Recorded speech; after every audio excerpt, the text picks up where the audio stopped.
Ciao ragazzi, oggi video da una visuale particolare. Ho comprato un supporto da mento che è perfetto per il casco della Bell. Ci ho messo la GoPro e sono venute delle belle immagini.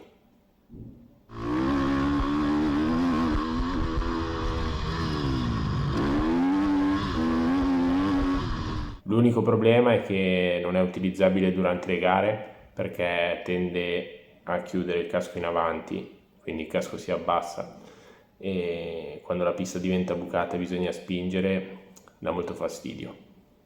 Dai, vi lascio il video.